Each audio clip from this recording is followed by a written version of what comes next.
고린도전서 12장 12절부터 마지막 31절까지 본문을 통해 다양한 지체로 된 한 몸이라는 그런 주제를 가지고 하나님 말씀을 살펴보도록 하겠습니다.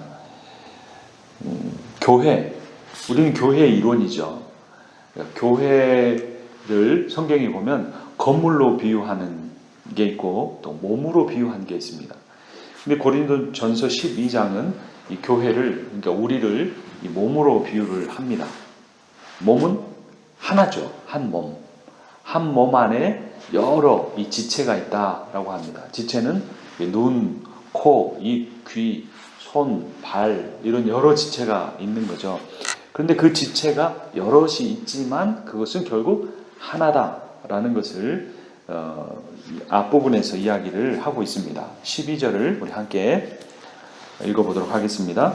몸은 하나인데 많은 지체가 있고 몸의 지체가 많으나 한 몸인과 같이 그리스도도 그러하니라. 그렇죠? 몸이 하나인데 그 안에 지체가 많다. 몸의 지체가 많지만 한 몸이다. 반복해서 이야기를 해주고 이 원리가 그리스도도 그러하다라고 합니다. 그러니까 그리스도는 우리의 머리가 되시고 그리스도의 몸으로서 우리가 존재한다라는 거죠. 그러면 인간이 가장 강하게 원하는 게 뭐냐면 소속감이에요. 소속감. 우리는 제1한인 장로교회 교인이다. 또 우리는 중앙 펜실베니아 지역에 사는 한인이다. 이런 자기를 이렇게 규정해주는 소속감이 굉장히 중요한 거죠. 가족이라는 것도 결국은 한 피를 한 어머니에게서 태어난 한 피 받은 한 형제 자매다. 이런 소속감이 있는 겁니다. 그런데 그 어떤 소속감보다 더 중요한 것, 가장 근원적인 소속감이 뭐냐면 우리가 하나님의 자녀로서 한 몸이다라는 겁니다. 갈라디아서 3장 26절 28절을 보면 너희가 다 믿음으로 말미암아 그리스도 예수 안에서 하나님의 아들이 되었으니 누구든지 그리스도와 합하기 위하여 세례를 받은 자는 그리스도로 옷 입었느니라. 너희는 유대인이나 헬라인이나 종이나 자유인이나 남자나 여자나 다 그리스도 예수 안에서 하나이니라. 여기서 하나라는 것은 일체다 이런 의미만 있는 것이 아니라 동등하다, 동일하다 이런 의미도 갖는 겁니다. 유대인이나 헬라인이나 민족적 차이죠. 여러분은 이 미국 땅에 살면서 에이전이라는 사실 때문에 굉장히 좀 백인들 사이에서 나는 조금 더 에이시안이기 때문에 또 열등하다라든가 소수라는 그런 생각을 할 수도 있습니다. 그러나 복음 안에서는 그렇지 않죠. 특히 이 중앙 펜실베니아 지역의 백인들은 굉장히 인격적이고 또 이렇게 온유하고 이렇게 굉장히 친절하죠. 그렇게 하든지 하지 않든지 우리가 에이전이라는 사실 때문에 더 열등할 것이 없고 하나라는 겁니다. 또 종이나 자유인이나 신분, 무슨 직업이라든가 또는 가문이라든가 이런 거와 상관없이 우리는 그리스도 안에 있으면 세례받고 그리스도인이 됐으면 하나다라는 거죠. 또 남자와 여자, 특별히 이 시대의 이 성차별의 문제가 많이 과거에 비해서 극복이 됐지만 아직도 있죠. 그러나 내가 진정 그리스도인이라고 한다면 성별 때문에 상대방을 무시하거나 하는 그런 말을 하거나 생각을 하는 거 바람직하지 않는 겁니다. 왜냐하면 다 그리스도 안에서 하나이기 때문이죠. 13절에 그것을 이야기해주고 다시 한번 14절에서 정의합니다. 14절 같이 읽어봅니다. 몸은 한 지체뿐만 아니요 여럿이니. 그러니까 몸은 하나지만 그 몸 안에 지체는 몇 개라고요? 여럿이 있다는 거예요. 그런데 이게 지체들 간에 불만이 생겼습니다. 15절 보니까 만일 발이 이르되 나는 손이 아니니 몸에 붙어있지 아니하였다 할지라도 이로써 몸에 붙지 아니한 것이 아니오. 여러분은 손과 발 중에 어떤 게 더 귀하다고 생각하세요? 여러분들 손하고 발 중에 어떤 게 더 귀하세요? 둘 다 중요하다고 생각하시죠? 근데 여러분의 손이나 발도 똑같이 생각할까요? 우리 주인은 내가 발이지만 나를 손과 똑같이 대해줘. 이렇게 생각할까요? 손은 때때씩 또 자주 닦죠. 또 손에 또 이렇게 일하고 나면 뭐 발라줘요? 로션 발라줘. 손에 로션 발라줄 때마다 발에도 로션 발라주세요? 잘 안 발라주시죠. 그리고 또 손은 매니큐어도 칠하고 또 저기 그 큰 몰에 가면 손만 관리해주는 그런 뭐 요즘에 또 손톱에다가 그림을 그려줘요. 근데 발톱에도 하는 데는 있지만 발을 그렇게 자주 이렇게 가꾸진 않는 것 같아요. 그렇죠? 그러세요? 안 그러세요? 똑같이 하시나요? 자, 그 밑에 보면 또 비유가 나와요.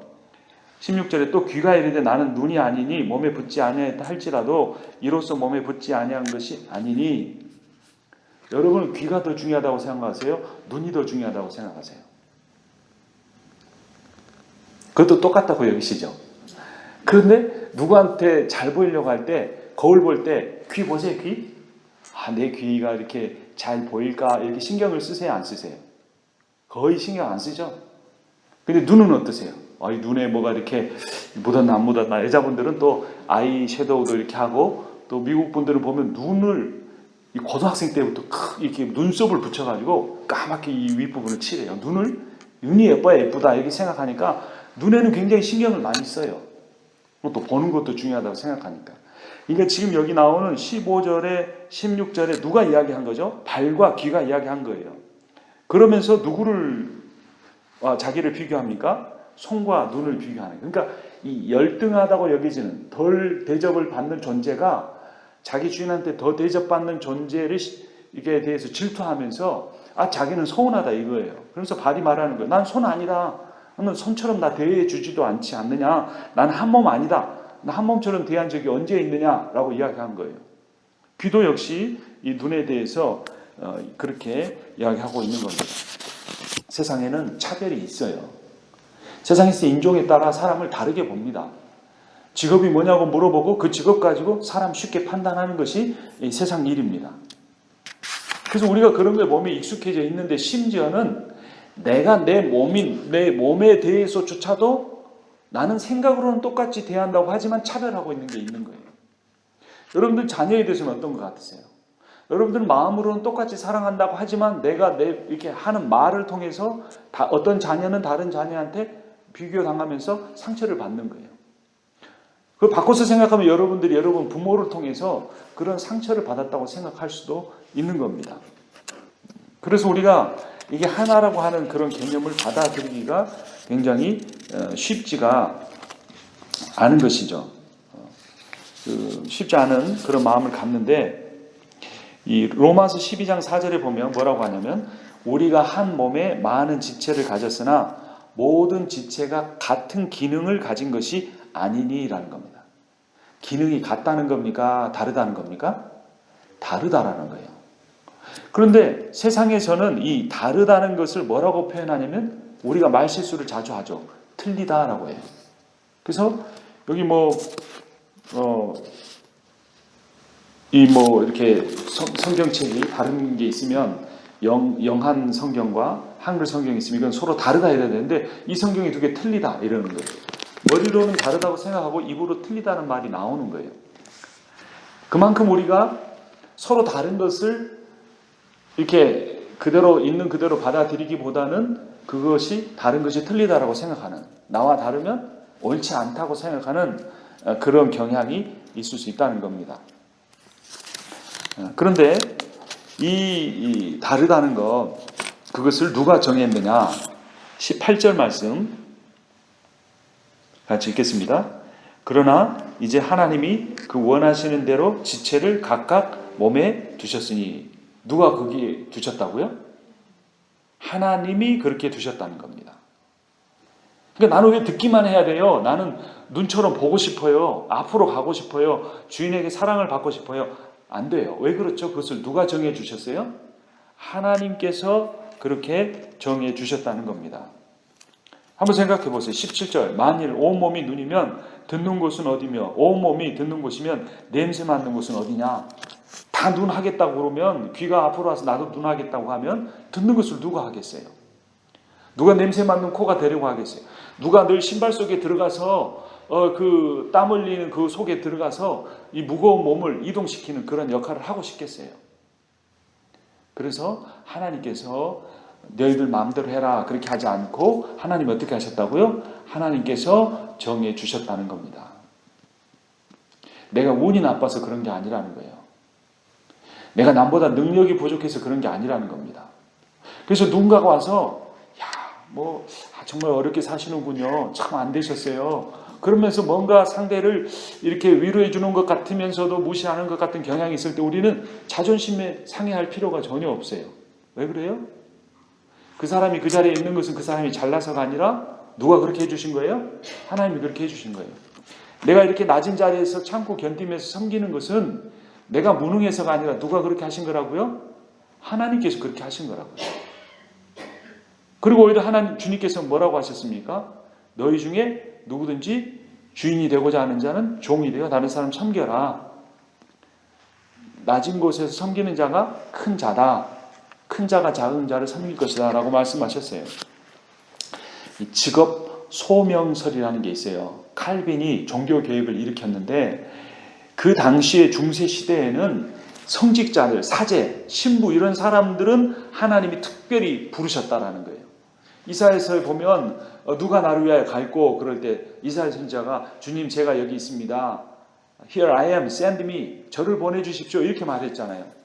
그러니까 그렇게 특별히 선지자라든가 왕이라든가 이런 사람들은 하나님 부르셨지만 나머지는 그냥 별것 아니다. 이렇게 생각했어요. 중세시대 때. 그런데 칼빈이 종교개혁을 일으키면서 그 칼빈 밑으로 우리가 속한 장로교가 나왔잖아요. 이 장로교의 뿌리가 되면 그 칼빈이 뭐라고 그랬냐면 모든 직업은 거룩하다 그랬어요. 직업 소명설. 모든 직업은 하나님의 콜링이 있는 것이다. 소명이 있는 거다라는 거예요. 제가 목사가 언제 됐습니까? 라고 물을 때 노예에 가면 이렇게 시험을 보는데 당신의 콜링이 언제 있었느냐, 하나님 언제 부르셨느냐 이렇게 말해요. 근데 그거를 대답을 제대로 못하면 목사가 못 돼요. 시험을 잘 받아 떨어질 수가 있어요. 그만큼 소명이 중요하다는 거예요.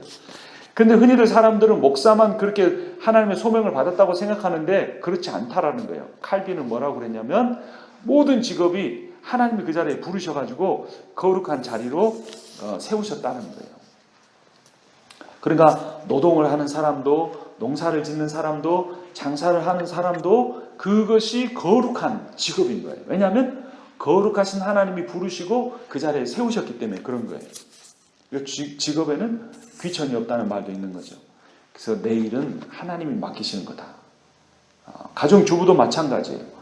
또 어떤 일이든지 다 그런 겁니다. 어떤 이 사회에 해악을 끼치는 일이 아니면 다 하나님께서 부르신 아주 귀한 거룩한 일이에요.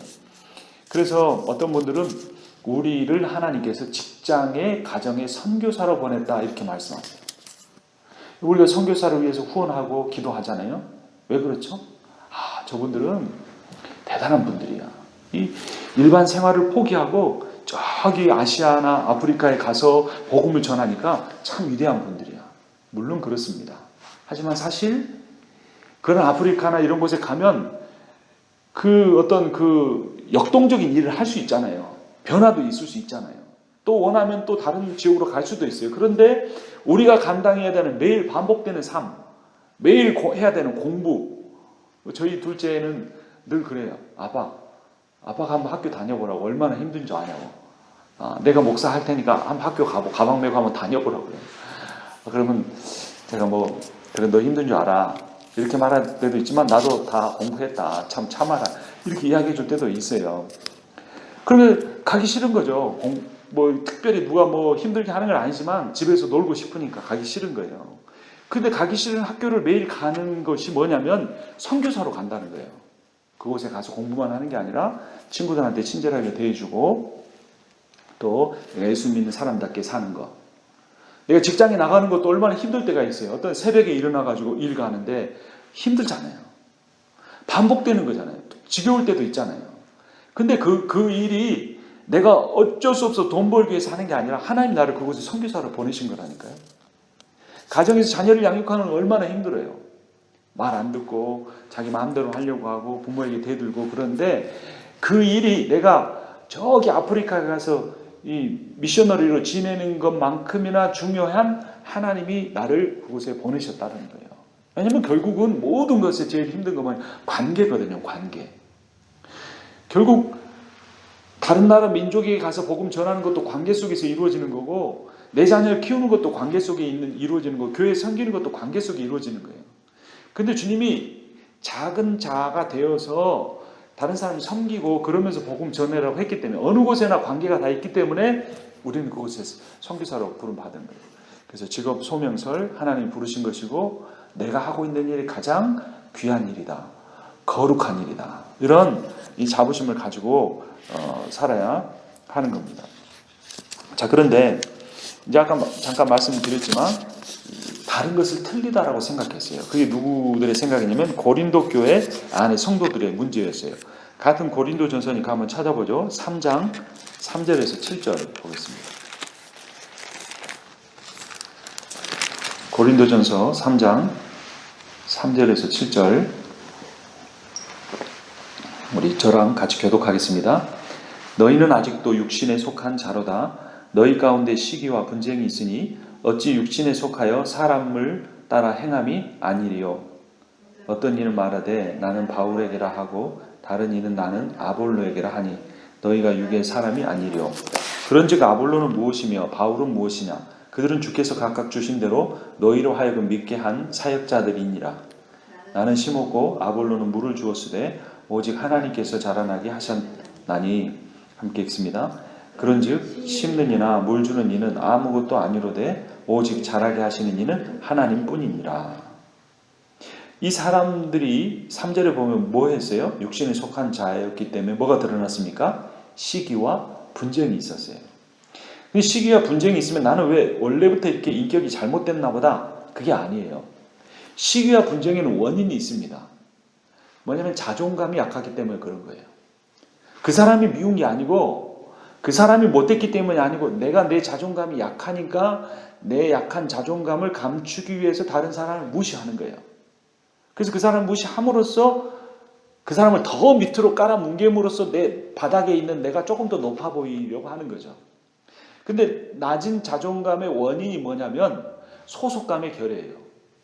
초반에도 말씀드렸잖아요. 인간은 창조될 때부터 이 소속감, 하나님께 속한 자로 창조되었는데 하나님과의 관계가 끊어지면서 마치 탯줄이 잘린 태아처럼 이렇게 공중에 붕 뜬 것처럼 그런 인생을 살아가는 거예요.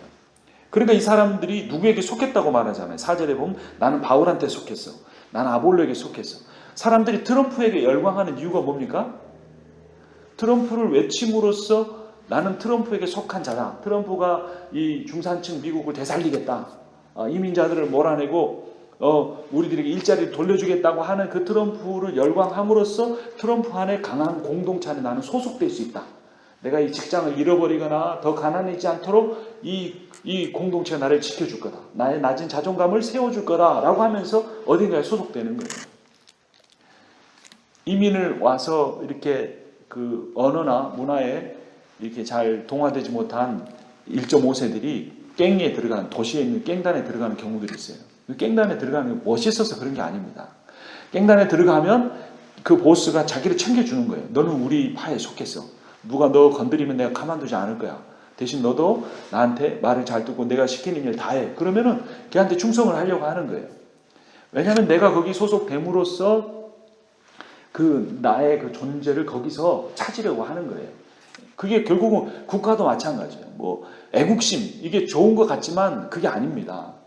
우리나라를 대한민국 그러면서 일본을, 옛날에 일본이 잘못하는 것 때문에 일본을 멸시하는 거나 또 북한은 무조건 망해야 한다고 생각하는 거, 물론 그거 다 옳은 이념일 수 있지만 그 뿌리를 파고 들어가면 뭐가 있냐면 어떤 집단 이기주의 같은 게 있는 거예요. 내가 속한 나라가 잘 되고 내가 속한 집단이 잘 됨으로써 내 낮은 자존감이 일어설 수 있을 거라고 하는 그러한 생각을 하는 거예요. 그게 심지어 교회 안에도 있다는 거예요. 그래서 사람들이 무리를 짓는 거예요. 힘이 있어 보이는 사람하고 내가 이 사람하고 같이 있으면 내가 무시당하지 않을 거야. 내가 이 사람 힘이 있는데 내가 이 사람을 괜히 인정하지 않았다가 이 사람이 나의 적이 되면 내가 무시당할 수도 있어. 이런 두려움이 이렇게 집단을 만들게 하는 거예요. 그래서 그게 고린도 교회 안에도 있었어요. 나는 바울파다. 바울이 좋아서 그런 게 아니고 뭐가 문제인 거죠? 이 사람들이 하나님을 신뢰하지 못한 거예요. 여기 주님이 말씀하시잖아요. 뭐라고 하셨어요? 5절에 그런즉 아볼로는 무엇이며 바울은 무엇이냐? 그들은 주께서 각각 주신 대로 너희로 하여금 믿게 한 사역자들이니라.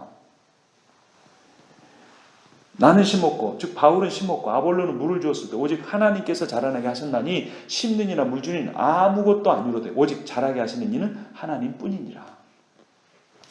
내 삶에서 가장 어려운 게 뭐냐면 보이지 않는 하나님을 보는 겁니다. 들리지 않는 하나님의 음성을 듣는 겁니다. 설교를 들으면 왜 위로가 되냐면 평소에 들리지 않는 것 같은 하나님의 목소리가 사람의 목소리를 통해 들리니까 이게 위로가 되는 거죠.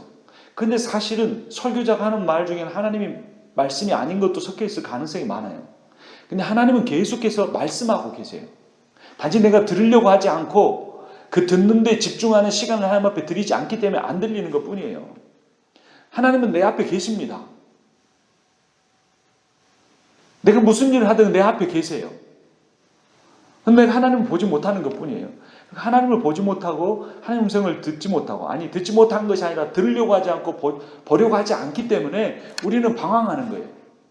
그래서 어딘가에 소속감을 찾으려면 교회에 대한 열심도 그게 하나님에 대한 신앙 때문에 그런 경우도 있지만 그게 아니고 내가 보이는 실체에 붙잡는 거예요. 제1교회 여기서 내가 열심히 일하고 인정받고 내가 직분도 받고 내가 목사고 그러면 내가 이렇게 보이는 이 소속감이 있기 때문에 그런 경우들이 있어요. 근데 정말 중요한 것은 하나님, 그 하나님이 어떤 분이시고 그 하나님을 따르는 마음이 있어야 되는 거예요. 근데 그 하나님과 내가 어떤 관계냐? 그분이 내 머리이시고 내가 그분의 몸이라는 거예요. 얼마나 밀접한 관계냐는 거예요. 그 또 다른 비유로는 뭐래? 그분이 내 아버지시고 내가 그분의 아들이고 딸이라는 거예요. 성경에서 계속 말하는 건 그거예요. 이 말씀을 자꾸 들음으로써 우리가 보이지 않는 하나님이 보이게 되고 들리지 않는 하나님의 음성을 듣게 되면 우리의 열등감도 떠나가고 낮은 자존감도 높아지고 다른 사람을 시기하고 질투할 필요도 없이 내가 그 사람들에게 베풀고 사랑하고 참아줄 수 있는 그런 삶을 살 수 있게 된다는 겁니다. 다시 12장으로 돌아오면 그렇지 못하면 어떤 일이 생기냐면 21절 말씀 함께 읽습니다. 눈이 손더러 내가 너를 쓸 데가 없다 하거나 또한 머리가 발더러 내가 너를 쓸 데가 없다 하지 못하리라. 이제 아까는 좀 더 열등하다고 여겨지는 존재가 조금 더 낫다고 하는 존재에 대해서 토라져 가지고 하는 말이었는데 이번에는 조금 더 낫다고 여겨지는 존재가 조금 더 못하다고 하는 존재를 무시하는 그러한 내용이 나옵니다. 그래서 이 사도 바울은 21절에서 보통 사람들이 열등하다고 여기는 그러한 존재들을 쓸데없다고 하거나 무시하지 말아라 라고 권면하고 그들을 질책하고 있습니다. 여러분 한번 따라서 보시죠. 당신이 납니다. 당신이 납니다. 여러분 내가 싫어하거나 업신여기는 사람을 대하는 태도가 자기 자신에 대한 자화상이에요. 이거를 인정하기 싫을지 모릅니다. 저도 그렇게 100% 인정하기는 쉽지 않은 것 같아요. 아니 그 사람을 내가 무시하거나 그 사람 못된 것은 그 사람 탓이지 왜 그게 나에 대한 것이냐. 그런데요, 사람들은 똑같은 상황을 두고 다르게 봅니다. 과학적으로 분석하지 않아요. 심리적으로 대하는 거예요. 이성적으로 판단하는 것 같지만 감정이 거기에 속해요. 근데 그런 감정이나 주관적인 판단이 뭐로부터 오는가? 자기 자신에 대한 자화상으로부터 온다는 거예요. 근데 자기 자신에 대한 이 자화상이 복음으로 완전히 갈아엎어지고 예수 그리스도의 보혈로 완전히 씻겨지고 여기 나오는 표현처럼 성령으로 세례를 받고 성령을 매일 마시는 일들이 통해서 자기가 얼마나 주님 안에서 보배롭고 존귀한 자인가가 날마다 새롭게 되지 않으면 우리는 육신에 속한 자로 세상을 보고 육신에 속한 자로서 자기의 감정과 주관적 판단을 통해서 다른 사람을 보게 된다는 거예요. 여러분 그런 것 같습니까? 그렇지 않은 것 같습니다. 그래서 우리가 성령 충만이라고 하는 것은 막 그 종교적인 황홀경에 빠져가지고 맹목적으로 주여 믿습니다 막 이렇게 하는 게 아니고 그 성령을 통하여 내 안에 내주하시는 예수 그리스도를 따르고 그분을 신뢰하고 그분과 교제함으로써 그분을 닮아가는 거예요. 그분이 이 세상에서 죄인들을 어떻게 대하셨고 소외된 사람들을 어떻게 사랑하셨고 자신을 배신하고 자신에게 무례히 행하는 심지어 자기를 배반하는 사람들한테 어떻게 행하셨는가를 우리가 성경 말씀에 배우는 이유는 그분처럼 살려. 내 힘으로는 그렇게 살 수 없지만 나를 사랑하셔서 나를 위해 십자가에 죽으신 그 주님의 힘으로 또 주님이 내게 부어주신 그 주님의 영으로는 그렇게 살아갈 수 있다는 것이 바로 이 성경에 그 증거하는 내용인 겁니다. 그래서 내가 뭐 다른 사람 무시하는데 그러면 내가 자존감 약한 사람이니까 더 막 열등감에 빠지라는 그런 이야기가 아니고 우리는 그렇게 할 수 없어요. 할 수 없기 때문에 사도 바울이 말한 것처럼 어떻게 하는 거예요? 내가 날마다 죽노라. 이런 고백을 해야 돼. 그래서 기도하는 겁니다. 그래서 쉬지 않고 기도하라는 겁니다. 그래서 예수님이 미리 말씀하셨잖아요. 너희 중에 누구든지 나를 따라오려거든 날마다 자기 십자가를 지고 자기를 부인하고 나를 좇을 것입니다. 자기를 부인하는 거예요. 내 세상에서의 지위, 세상에서 가진 직업, 세상에 다른 사람이 나에게 주었던 상처, 내가 지금 감당해야 될 힘들고 반복되는 어려운 일상에 대한 그런 중압감, 이런 것들은 다 헛된 것이고 이것은 다 그림자고 이것은 다 지나갈 것이고 영원한 진짜 실체는 바로 살아계신 주님이라는 겁니다.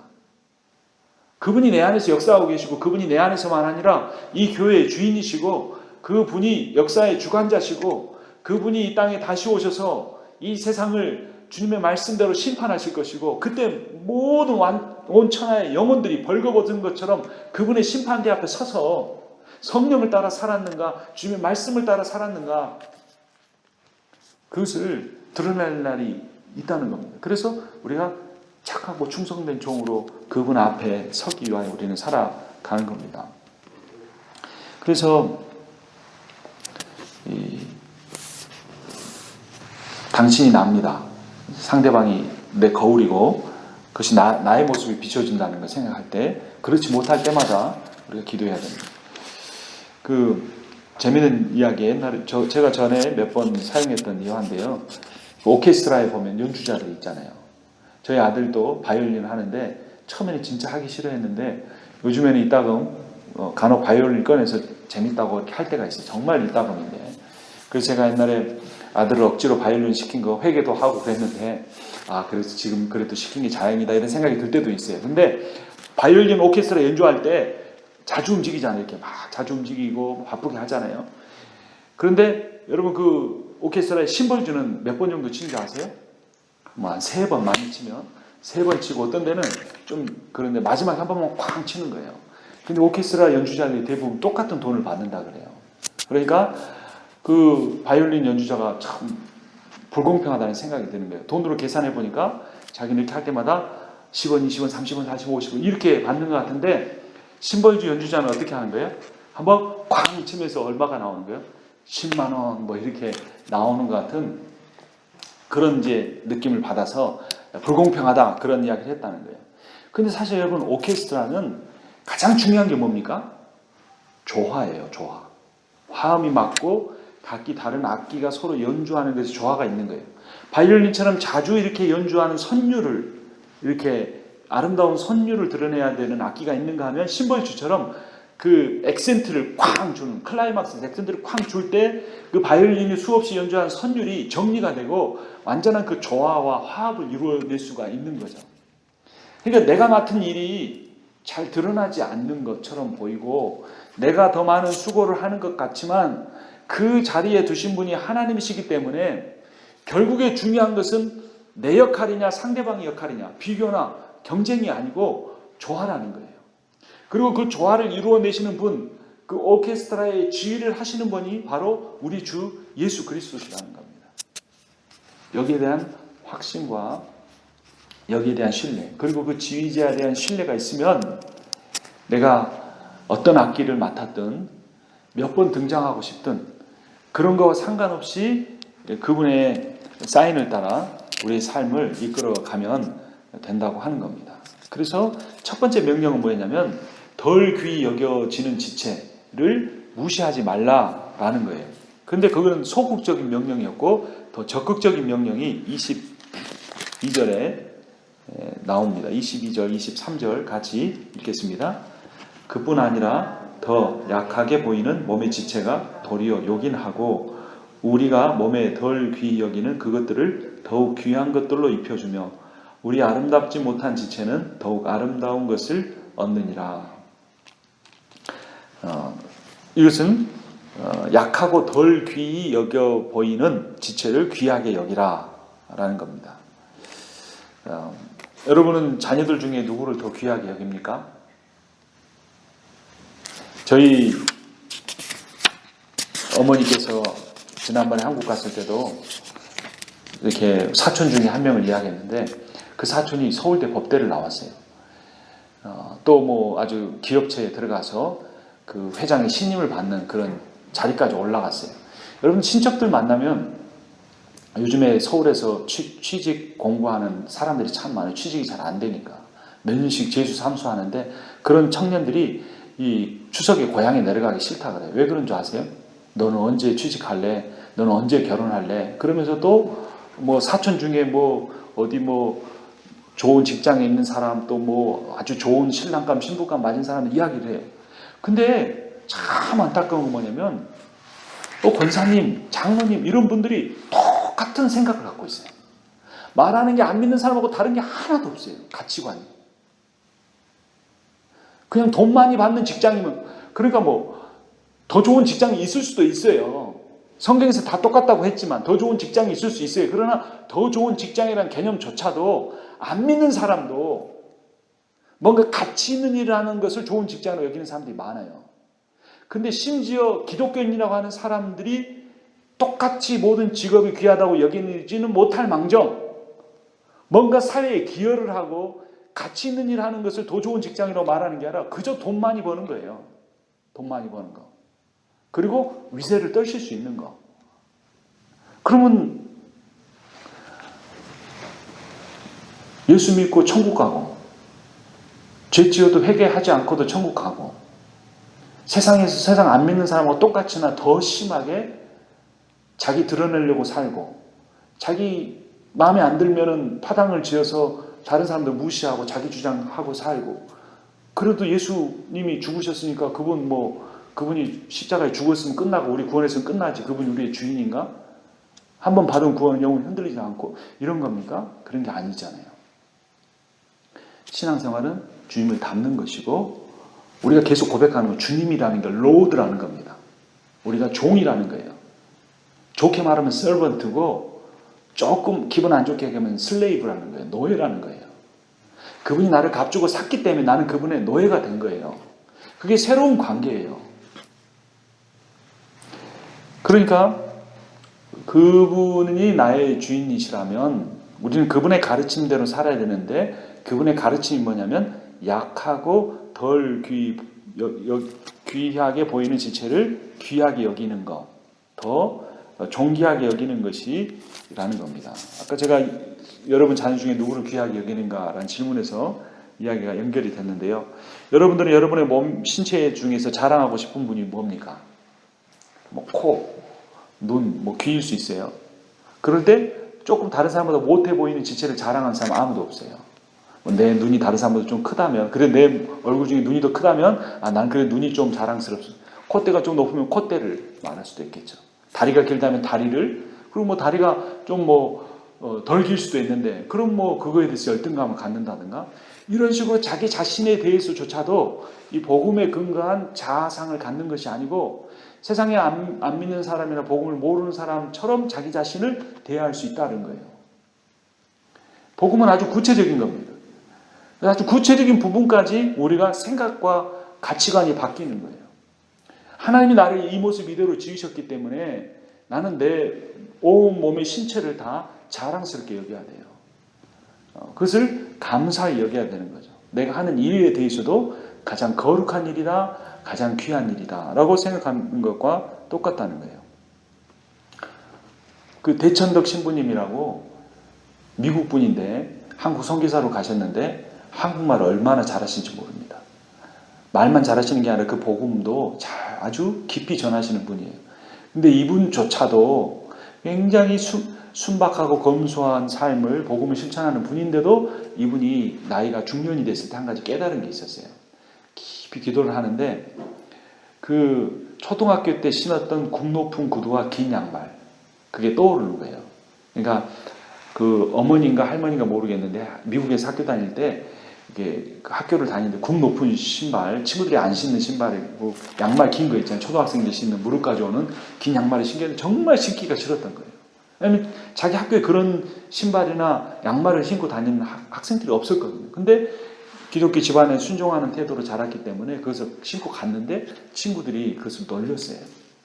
근데 평생토록 그 친구들한테 놀림받았던 그때의 기억, 그 굽높은 그 신발을 신고 긴 양말을 신었던 자기의 그 창피한 자아관이 계속해서 그것이 그 숨겨주고 있다가 중년이 되어서나 그게 드러났고 그것을 하나님 앞에 회개하면서 자기의 자존감을 다시 회복했다는 그런 고백을 그분이 하셨습니다. 우리에게 있어서도 마찬가지예요. 이 약해 보이고 덜 귀히 여겨지는 지체를 귀히 여기라는 말은 다른 사람에 대해서만 그렇게 하라는 것이 아니라 내 자신에 대해서도 그렇게 하라는 의미인 겁니다. 왜냐하면 이 그리스도의 지체들은 동고동락하기 때문입니다. 26절 같이 읽겠습니다. 만일 한 지체가 고통을 받으면 모든 지체가 함께 고통을 받고 한 지체가 영광을 얻으면 모든 지체가 함께 즐거워하느니라. 그 앞에 이야기가 뭐냐면 25절에 몸 가운데 분쟁이 없고 오직 여러 지체가 서로 같이 돌보게 하셨느니라. 왜 분쟁이 없어야 되는가? 왜 서로 돌봐야 하는가? 왜냐하면 26절에서 한 지체가 고통받으면 다른 모든 지체가 같이 괴롭기 때문이라는 거예요. 또 한 지체가 영광받고 좋으면 다른 지체도 좋기 때문이라는 거예요. 여러분 그 치통을 겪어보신 적 있죠? 이 아픈 적 있었죠? 그때 어떻던가요? 괴롭죠? 어느 정도 괴롭습니까? 밤에 주무시기가 쉬워요? 어려워요? 못 주무시죠? 그런데 이 치통이 있어가지고 괴로운데 다리는 두 다리 쭉 뻗고 다리는 잘 자나요? 그렇지 못하잖아요. 아프면 다리에 힘을 팍 주게 되잖아요. 이 손에도 힘을 주고 또 이마에 인상을 찌푸리게 돼요. 이 치통이 또 머리까지 연결이 돼서 머리까지 지끈지끈합니다. 잠을 못 자고 아침에 일어나면 어떻죠? 허리도 뻑적지근하고 눈은 감기는 것 같고 힘들어요. 이가 아픈데 왜 온몸이 아픈 겁니까? 이 때문에 잠을 왜 못 자야 되는 거고 왜 잠을 못 잤는데 온몸이 피곤한 겁니까? 답은 간단하죠. 한 몸이니까 그렇다는 거예요. 그런데 이게 이 몸의 안에 원리에 우주의 신비가 담겨 있는 거예요. 이 몸의 원리 안에 그 하나님의 창조 원리가 담겨져 있는 거예요. 그래서 하나님께서 우리가 우리 형상을 따라 우리의 모양대로 우리가 사람을 창조하고 모든 것을 다스리게 하자 이렇게 말씀하셨어요. 그래서 우리라는 말이 3번씩이나 등장하는데 그것은 삼위일체 하나님을 의미해요. 근데 이어지는 구절에서 뭐라고 하냐면 하나님이 자기 형상대로 사람을 창조하시되 남자와 여자로 지으시고 라고 말합니다. 그러니까 삼위일체 하나님이 세 인격이신데 한 몸이세요. 그러한 원리를 따라서 하나님이 인간을 창조하셨는데 남자와 여자로 지으셨다는 거예요. 그러니까 남자와 여자가 두 인격인데 부모를 떠나 한 몸이 되라고 하셨어요. 그러면 남자와 여자만 그런가? 그렇지 않고 이 창세기의 말씀이 에베소서 6장에 와서 그리스도와 교회의 관계로 부부관계를 이어서 설명을 하는 거예요. 그러니까 첫 창조 때에 남자와 여자가 두 인격이지만 한 몸으로 창조된 것처럼 재창조, 예수 그리스도의 십자가로 통하여 구원받은 것이 재창조인데 이 재창조 사역을 통해 만들어진 교회가 한 몸으로서 머리 대신 그리스도와 연결이 된다는 거예요. 그러니까 이 창조 원리가, 구원의 원리가 다 뭐냐면 한 몸이다, 연합이다 라는 것과 연결이 되는 거예요. 그러니까 구원이란 경쟁도 아니고 혼자 믿음으로써 얻어지는 것도 아니에요. 왜 하나님께서 이스라엘 백성들을 애굽에서 구원해내신 다음에 광야에서 지내게 하셨냐면, 그 광야에서 그들이 한 민족으로서, 한 공동체로서 하나님 믿는 훈련을 받은 거예요. 왜 우리가 예수님 믿고 나서 바로 천국 가지 않고 이 땅 가운데 있는가? 구원이란 너 혼자 예수 믿고 너 혼자 구원받는 것이 아니라 가족과 공동체를 이루고 교회와 공동체를 이룸으로써 한 몸이 되는 훈련을 받는 것이다. 왜냐하면 예수 믿고 구원받은 자들이 가서 살게 될 그 천국이라는 곳이 여러 다른 지체들이, 다양한 지체들이 모여있지만 그들이 완전한 하나됨을 이루는 그런 나라이기 때문에 이 세상에 사는 동안에도 그 훈련을 받는 겁니다.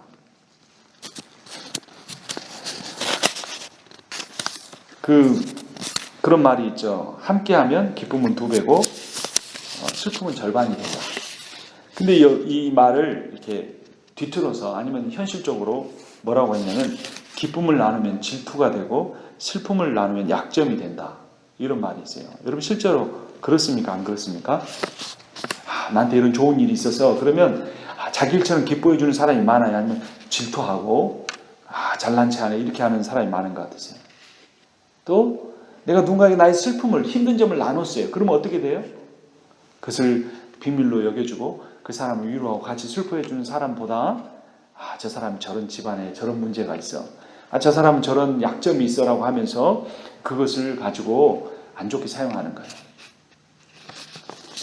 우리가 그런 사람들 가운데 둘러싸여 있다면 정말 삶이 많이 힘들 거예요. 그런데 그것을 바꿔놓고 생각하면, 내가 누군가를 대할 때 어떤 사람이 잘 되는 거, 특히 가족 안에서 형제 자매들이라든가 또는 교회 안에서 다른 구역원이나 아는 사람들이 잘 됐을 때 내 일처럼 기뻐하는 마음이 내 안에 있는지, 또 누군가 힘들어하고 어려워할 때 그것을 참 내 일처럼 여기고 같이 슬퍼해주고 그런지. 세상에서는 친구가 그런 존재라고 하죠. 그런데 요즘은 그런 진정한 친구를 찾기도 참 힘들어요. 또 교회 아니라고 해서 내가 그런 것들을 쉽게 나누기도 어려운 것이 현실 교회의 그 아픔이고 어려움이기도 합니다. 하지만 우리가 무엇이 옳은지, 우리가 무엇을 추구해야 되는지는 성경 말씀을 통해 분명히 배울 수가 있습니다. 그리고 다른 사람들이 그렇게 살지 못한다면 그것은 하나님께서 그들을 알아서 다루시고 심판하시겠지만, 결국 다른 사람이 어떠하든지 간에 내가 어떤 자세로 살아가야 하는가, 또 내가 그렇게 사는 것에 대한 책임은 내가 져야 한다는 것을 우리는 또 이 말씀을 통해 깨닫게 됩니다. 그래서 정말로 내가 연약한 사람들을 더 귀하게 여기고, 아름답지 못하게 보이는 사람을 아름답다고 세워주고, 또 다른 사람에게 일어난 좋은 일들을 내 기쁨처럼 여기고, 다른 사람이 겪는 슬픔만 아니라 그 사람의 연약함까지 안타까운 마음으로 여길 수 있는 그런 삶과 그런 인격을 가져야 됩니다. 그런데 이런 이야기를, 이런 말씀을 전하는 저 자신이 가장 그렇게 못하는 사람이에요. 그렇기 때문에 기도해야 됩니다. 우리의 기도가 호흡이라는 이유가 바로 거기에 있습니다.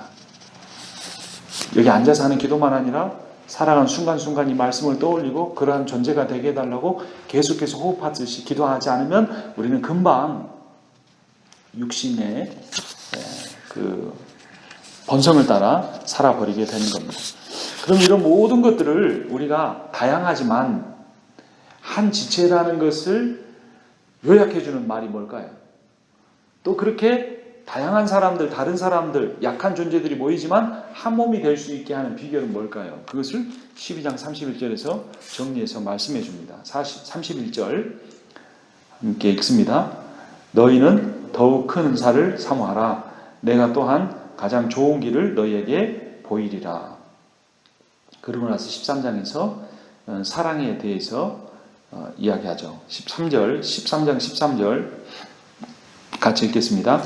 그런즉 믿음, 소망, 사랑 이 세 가지는 항상 있을 것인데 그 중에 제일은 사랑이라 합니다. 결국 사랑이 뭔지 좀 추상적일 수 있지만 사랑이 무엇인지를 생각할 때 우리가 오늘 함께 살펴본 고린도전서 12장 12절부터 26절, 7절까지 말씀을 떠올리면 사랑이란 게 뭐구나 라는 것을 우리가 알게 될 것입니다. 우리 제가 잠깐 마무리 기도하고 찬송 한 장 부르고 함께 기도하고 마치도록 하겠습니다. 사랑과 은혜가 풍성하신 주님 감사합니다. 우리는 서로 연결되어 있고 우리가 하나님께 소속되었을 뿐만 아니라 지체들 간에 소속되어 있다는 사실을 기억하고 우리가 이 한몸됨을 온전하게 이루어갈 수 있도록 은혜를 더하여 주시옵소서. 주님, 우리 힘으로는 할 수 없습니다. 그러나 주님은 하실 수 있사오니 우리가 주님만 붙들고 의지하기 원하오니 우리를 그런 사랑이 풍성한 존재로 만들어 주시고 사용하여 주시옵소서. 특별히 우리가 직장 가운데, 가정 가운데, 또 공부하는 학교 가운데 선교사로 보내셨다고 하셨사오니 그 말씀 기억하며 내게 맡겨주신 그 거룩한 사명 잘 감당할 수 있도록 지혜와 힘을 더하여 주시옵소서. 예수 그리스도의 이름으로 기도합니다. 아멘. 찬송가 220장 아까 드렸던 찬송인데요.